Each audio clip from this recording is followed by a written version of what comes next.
Welcome to College Hoops Weekly, presented by Jif. I'm your host, Claudette Montana, joined by SI College basketball writer Kevin Sweeney to give us his initial thoughts on the NCAA men's tournament bracket. Kevin, it's officially March Madness, so let's talk brackets. What stood out to you the most from this release? Yeah, I mean, it was some controversial selections around the bubble. We've been, calculating this out for days, if not weeks at this point of, could North Carolina get in? Where's Indiana, Texas? I mean, some huge brands right around that cut line. And in the end, I think the most controversial inclusion was North Carolina. 1-12 in quadrant one games. That was a huge talking point, but a lot of those games were against elite competition. They played Duke 3 times. They played Florida. They played many of the best teams in the country. And so the committee chairman, Bubba Cunningham, coincidentally, the North Carolina AD, which makes for some interesting controversy there. He was not involved in that decision. It was the rest of the committee that came to that. They were the last team in the field, and a huge storyline that Hubert Davis's team sneaks in despite that ugly quad one record.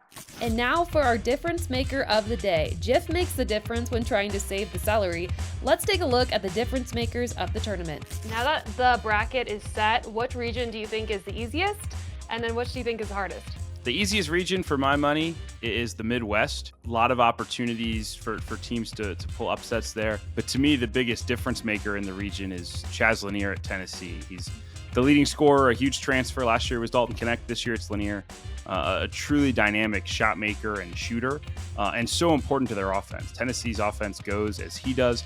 I think the bracket opens up really well for the Vols to make a run potentially to the Final Four, but they're going to need Chaz to play at an extremely high level if they're going to pull that off. On the other side, I mean, the West is a beast. I mean, first of all, Florida, who's playing incredible basketball, they wound up being the 4th number 1 seed because they didn't quite do as much in the non-conference, but they could play two-time defending champion UConn in the second round. And then at the bottom, I mean, the brand names with Kansas and Arkansas, with Bill Self and John Calipari potentially facing St. John's and Rick Pitino in the second round. All those high-level programs hovering in that bottom half of the region. Florida will be tested if they want to go to the Final Four.